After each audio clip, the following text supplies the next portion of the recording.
This found you because you were never meant to stay asleep, not because you are special, not because the universe chose you for some higher mission.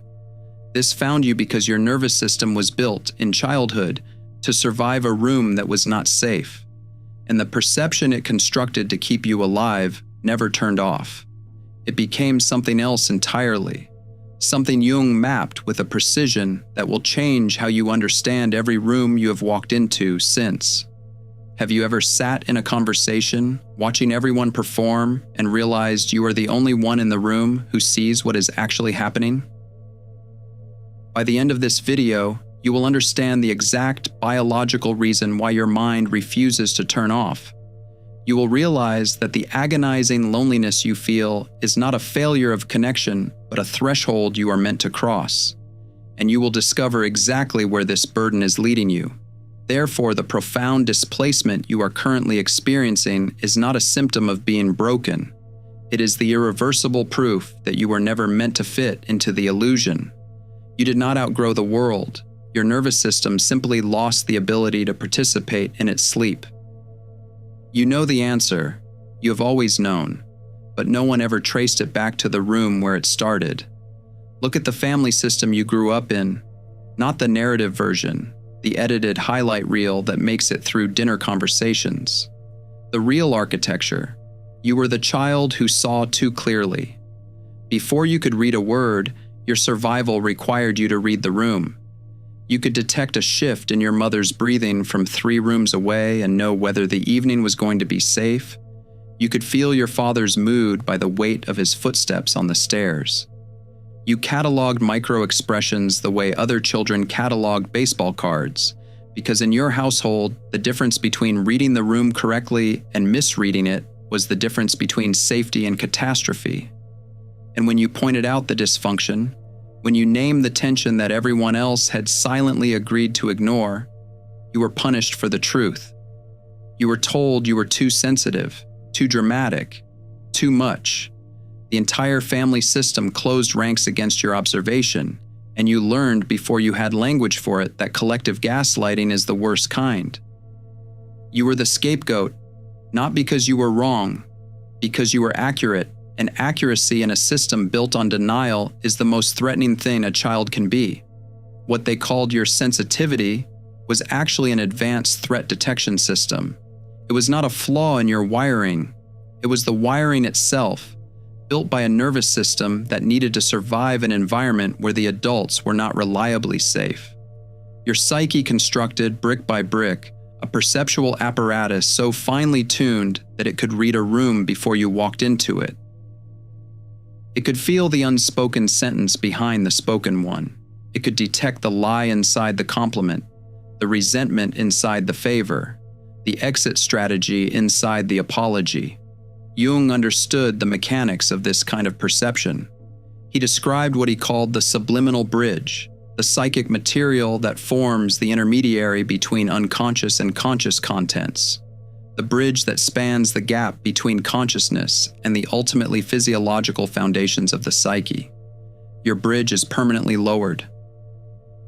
Where most people process surface information and move on, your nervous system involuntarily dips beneath the surface and retrieves the deeper emotional architecture of every interaction. You will never stop doing this. It is not a habit, it is a structure. And here is the part that changes the story. That structure was not a magical gift given to the special. It was armor forged by necessity. You did not choose heightened perception. Your childhood chose it for you, and your nervous system built it to keep you alive.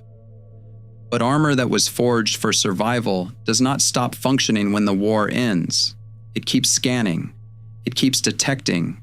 It keeps pulling you beneath the surface of every conversation, every room, every relationship, until the weight of seeing everything becomes its own kind of wound. You walk into your workplace, and within seconds you have mapped the emotional temperature of the entire floor. You know who had the argument last night. You know who is performing confidence to mask the panic underneath. You know which smile is real and which one is the costume someone puts on at the door every morning because they learned, the same way you did, that the world does not tolerate the unedited face. You know all of this, and you did not ask to. Your body simply gathered the information the way a lung gathers air, automatically, without consent, without a single mechanism for refusal. You have been carrying the shame of this origin for decades. You have wondered whether the depth of your seeing means something is wrong with you, whether the fact that your ability to see was born in pain somehow disqualifies it from being real. It does not. The origin does not invalidate the instrument. A compass forged in fire still points north. But the most agonizing part of possessing this compass is what you did to yourself in order to survive the loneliness of it. Because the isolation of seeing everything became too heavy, you tried to shut it down. You know exactly what I am describing. There was a period, perhaps years, perhaps a decade, where you deliberately dulled your awareness. You numbed yourself with distractions, with substances, with relationships that required you to be smaller than you actually were. You suppressed your instincts for an easier life. You watched yourself flatten your own reactions, edit your observations, swallow the thing you could see in order to stay in the room with people who could not see it. You played the game, you learned the rhythms of the performance, you smiled when it was expected, laughed at the right moments, nodded along to conversations you could see through entirely. You became fluent in the language of the collective's denial, not because you believed it, but because the cost of refusing to speak it was total social exile. And playing the game made you feel entirely dead inside. Not dramatically, not in a way anyone around you could detect. In the quiet, corrosive way that a person feels dead when they spend years inhabiting a version of themselves that they know is a reduction. You would sit in a gathering of people you genuinely cared about and feel a hollow distance open between you and the room. As if your real self had stepped back 3 feet behind your eyes and was watching you perform from a place no one could reach. Jung identified this mechanism with surgical precision. The ego, terrified of the isolation that comes with individuation, attempts what amounts to a regressive restoration of the persona. It tries to crawl back into the collective sleep. It tries to rebuild the mask that heightened awareness tore away, because the mask, for all its suffocation, at least permitted belonging. The ego does not care that the belonging is fraudulent. It cares that the loneliness stops, but the individuating psyche will aggressively punish any attempt to return to unconsciousness. Jung observed that the development of personality is at once a charisma and a curse, because its first fruit is the conscious and unavoidable segregation of the single individual from the undifferentiated and unconscious herd. That segregation is not optional, it is architectural. Once the perceptual machinery has been activated, the psyche does not permit you to deactivate it without severe neurotic consequences. You know those consequences. You live them. The period when you tried to suppress your sight was the period when the anxiety escalated, when the depression deepened, when the physical symptoms appeared that no doctor could explain. Your body was not responding to stress. It was responding to the violence of self-suppression. The nervous system you were trying to silence was screaming through the only channel you left open: your flesh. You drank to quiet the signal. You stayed in the wrong relationship because at least the wrong relationship did not require you to be fully awake. You agreed with assessments of yourself that you knew were inaccurate because correcting them meant revealing the full scope of what you could actually see, and revealing that every time you had tried ended the same way. Silence, distance, the look on someone's face that said, "You see too much, and I need you to stop." So you stopped. You dimmed the instrument. You turned down the frequency. And for a while it worked. You could pass. You could perform the sleepwalk convincingly enough to maintain proximity to people who needed you unconscious. But the sleepwalk ended. It always ends. Because you cannot suppress the wiring. You can only delay its resurgence, and when the perception returns, it returns with compound interest, carrying with it every observation you suppressed, every instinct you muted, every truth you swallowed rather than spoke. You have quietly realized the terrifying conclusion: I cannot unsee. I cannot help it. The machinery is permanent. If you just felt your chest tighten reading that sentence, write permanent in the comments. Nothing else, just that word. You will see how many of us are carrying the same machinery. And because you could not successfully numb this machinery, modern psychology attempts to diagnose you with a malfunction. You are currently sitting in the raw grief of the aftermath. The numbing failed. The performance collapsed. The person you pretended to be has been stripped away by a perception you did not ask for and cannot return. And now you are stuck in the most agonizing position of all. You see right through it. You see through the social contracts, the polite fictions, the collective agreements to ignore what is actually happening. You feel the unspoken tension in a room like a physical weight on your chest. You detect the lie before the sentence is finished. You know when someone is performing kindness rather than feeling it, and you know the difference between a person who is present and a person who is narrating their own presence, and no one else seems to care. You feel like the loneliest person in the world, not because you lack people, because you lack anyone who operates at the frequency you have been forced to inhabit. You are exhausted, not from the effort of living, but from the effort of translating. Every conversation requires you to compress what you actually perceive into a format that others can receive. You edit in real time, you flatten the depth, you hand people the version of your observation that will not frighten them, and you carry the full, unedited version alone. You have tried to share it.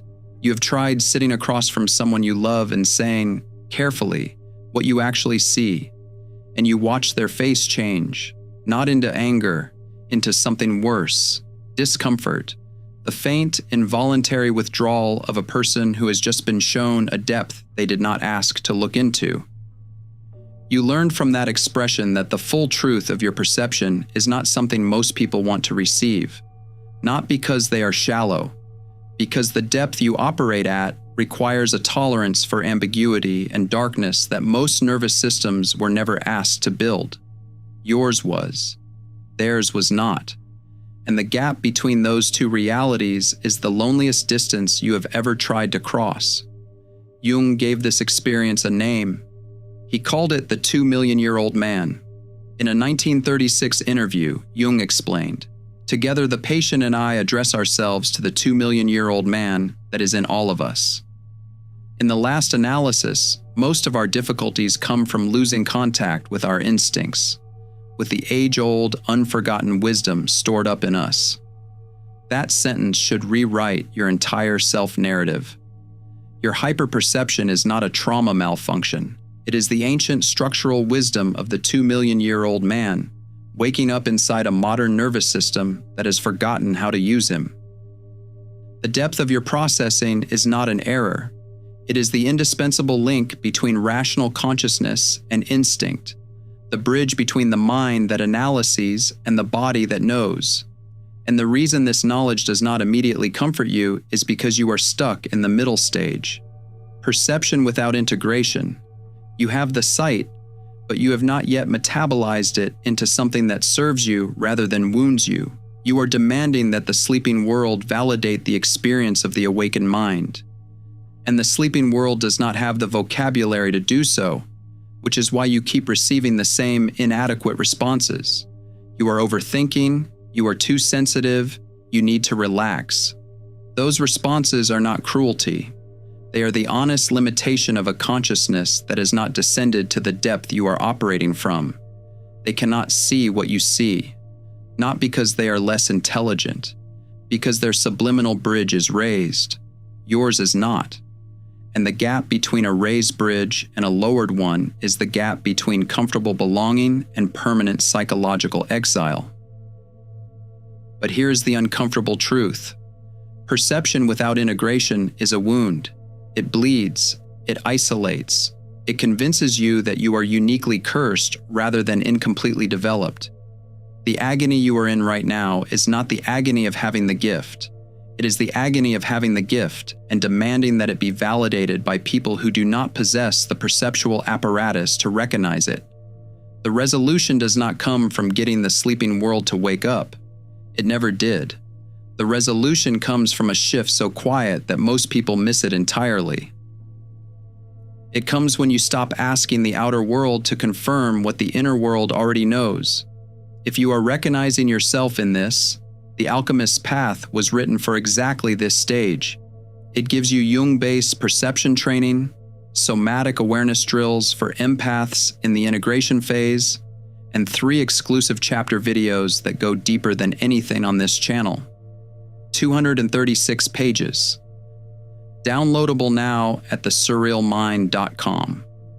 When your mind operates from this ancient foundation, it begins to interact with the physical world in a way that defies logic. In the darkest moment of this isolation, something happened that you have no rational explanation for, and you have not told anyone about it because you know how it sounds. You found the exact book at the exact moment. You heard the phrase that answered the question you had not spoken out loud. You turned on your phone and this video appeared, and it appeared to be describing, with unnerving precision, the interior of your life, not the general contours, the specific architecture. Jung spent the last decades of his career studying this phenomenon.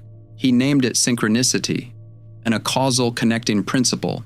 He wrote that it fits in excellently well with the psychological facts and aptly describes the emotional background from which synchronistic phenomena emerge. That is a technical sentence with a staggering implication. Jung is saying that when the psychological tension reaches a specific threshold, when the inner pressure of unintegrated seeing reaches its absolute peak, the unconscious begins to interact with the physical world in ways that rational causality cannot explain. The right book falls off the shelf. The right conversation arrives with the right stranger. The right video surfaces in your feed at the exact moment you were ready to hear what it contains. This did not find you by accident. It arrived to answer the question you have not spoken out loud. The question that sits at the bottom of every sleepless night and every moment of quiet dread. Does this ever resolve, or do I carry this weight for the rest of my life? The objective psyche, the self that operates beneath your waking awareness, orchestrated this acausal connection to pull you across the final threshold, not to comfort you, not to reassure you, to reorient you. Because the trajectory of individuation demands that you move from perception as a burden to perception as orientation. You've been treating your sight as something to survive, something to manage, something to endure until the world around you either wakes up or you find a way to make peace with the fact that it will not. But the sight was never the problem. The problem was that you had no map for where the sight was taking you. You had no language for the trajectory, and now you do. The 2-million-year-old man did not wake up inside you as punishment. He woke up because the psyche you carry is following a trajectory that began long before your birth and will extend long after your death. The perception that isolates you from the herd is the same perception that connects you to something the herd has lost contact with entirely. Your instincts, your dreams, the unforgotten wisdom stored up in you that no self-help framework can access because it predates every framework by millennia. The goal is not to get the group to understand you. The goal was never the group. The goal is the self, the inner figure that emerges when every persona has been stripped away, when every performance has collapsed, when the individual stands alone in the territory that belonging cannot reach and discovers that the aloneness was not exile. It was arrival. You have been looking for permission from the sleeping world to be what you already are, and the sleeping world lacks the capacity to grant that permission, not because it refuses to, because it lacks the consciousness to know what it is being asked. Synchronicity is the psyche's way of granting the permission the outer world never could. This video, this moment, this exact arrangement of words finding you at the exact point in your psychological development when you are finally ready to stop fighting the sight and start following it. That is not coincidence. That is the self, speaking the only language the waking mind is unable to dismiss. Perfect, impossible timing. You thought the loneliness meant you were broken. You wondered if you would have been better off not knowing. You measured yourself against people who seemed to move through the world without this weight, and you assumed that their lightness was health and your heaviness was pathology. It is not. You were never meant to be comfortable in the illusion. Your nervous system was built from childhood to detect what the illusion conceals. That is not a disorder, that is an architecture, and the suffering you have carried is not the cost of being broken. It is the cost of being structurally incapable of participating in a sleep that most of the world has agreed to call wakefulness. The armor your childhood forged became the compass your adulthood requires. The perception you tried to destroy came back because it was never yours to destroy. And the loneliness that followed you into every room, every relationship, every quiet evening when the weight of what you see pressed down on your chest like a stone, that loneliness was not a symptom. It was a direction. You must metabolize your perception, not suppress it, not apologize for it, not compress it into a format the sleeping world can receive without flinching. Metabolize it. Let the sight move through you without resisting it and without weaponizing it. Let it become orientation rather than accusation. Care for your inner child. Because if you are ever lost, that is where you will find yourself again. The child who saw too clearly did not need to be corrected. She needed to be believed. He needed someone to say, "You are not imagining this, and you are not too much, and what you see is real." That child is still inside the room where none of this was safe. And every act of integration you perform now, every time you allow the full depth of your perception to exist without apologizing for it, you are reaching back across the years and telling that child, "I see what you saw, and I am not leaving." You do not need to dull your senses. You do not need the collective's permission to see what you see. You will remain calm because you control your inner world. You will not apologize for the precision of your perception, and you will not beg the sleeping world to wake up on your schedule. You simply need to take your seat among the conscious minority and accept the profound, uncompromising stillness of the life that finally found you. If you came here because something in you recognized every word, if the loneliness you carry has a shape that this video named for the first time, write this in the comments. I was never meant to stay asleep. Jung-based boundary drills, perception training for empaths, and 3 exclusive chapter videos to deepen each lesson. 236 pages. Downloadable now at thesurrealmind.com.